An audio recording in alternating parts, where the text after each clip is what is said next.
What do you know about how one policeman destroyed the mafia? Not a gangster, not a killer, not a man with an army, but one with a pen, a file, and a terrifying sense of duty. In a land where silence was law and death was the price of courage, he chose to speak. Part 1, Opening Scene. Sicily, an island bathed in sun, but stained with blood. For decades, this land was ruled by men who called themselves men of honor. They didn't wear uniforms or crowns, but everyone knew who they were: the Mafia, the Cosa Nostra. And for years, the police, the judges, even the politicians looked the other way, until one man decided to break the silence. A quiet, thoughtful prosecutor from Palermo, Giovanni Falcone. He wasn't a soldier, he didn't carry a gun, but he became the man who brought the Mafia to its knees. Part 2, Sicily under the Mafia. By the late 1970s, the Mafia controlled everything: business, construction, shipping, even the markets. If you wanted to build a house, sell fruit, or open a store, you needed their permission. They didn't just rule through fear, they ruled through silence. Omerta. Then came a new generation of killers, the Corleonesi, led by a man named Totorina. He didn't believe in honor, he believed in power. Under his rule, the Mafia turned from a secret brotherhood into a machine of death. They killed rivals, judges, politicians, anyone who stood in their way. Part 3, The Birth of the Anti-Mafia Movement. Falcone saw what was happening, and he refused to stay quiet. He realized that bullets wouldn't stop the Mafia, but money could expose it, so he followed the money, tracing bank accounts, companies, offshore transfers. He discovered how billions flowed from Sicily's heroin trade into Swiss banks and real estate empires. Then in 1983, he and a small group of brave judges formed the Anti-Mafia Pool, a secret team that shared every document, every name, every lead. Their rule was simple: if one of us dies, the others continue. It was the first time the state was truly organized against the Mafia. Part 4, The Turning Point.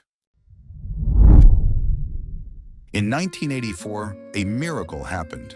A high-ranking Mafia boss, Tommaso Buscetta, was captured in Brazil and extradited to Italy. Everyone thought he'd stay silent, but Falcone convinced him to talk. Buscetta became the first pentito, a Mafia man who broke the code of silence. For weeks he spoke. He revealed the Mafia's structure, its hierarchy, its commission, and the names of its real leaders. It was like opening the gates of hell.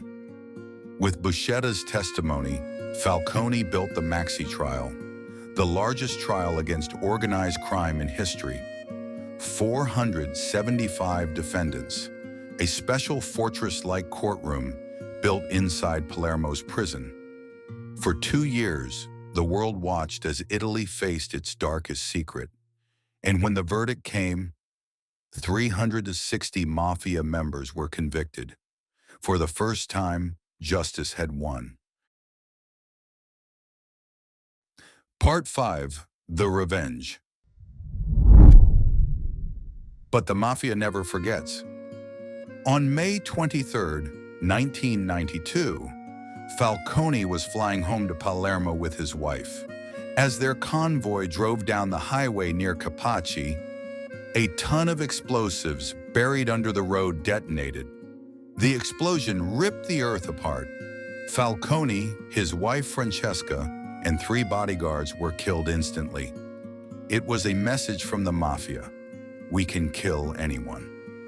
2 months later, they murdered Falcone's closest friend and ally, Paolo Borsellino. For a moment, it felt like fear had won again. Part 6, Legacy of a Hero.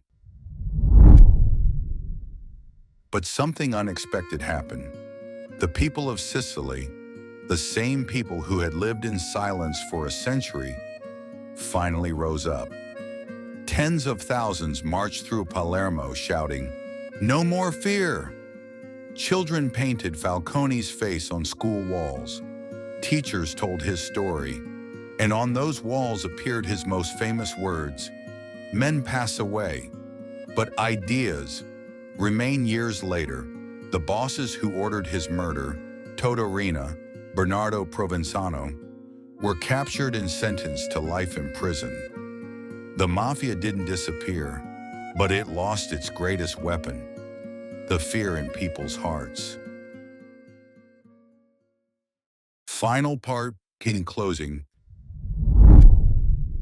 Giovanni Falcone knew he would die for what he believed in, but he kept going. He once said, "Courage is not the absence of fear. It's the decision that something else is more important." And maybe that's why his story still matters. Because sometimes all it takes to change history is one man who refuses to be afraid.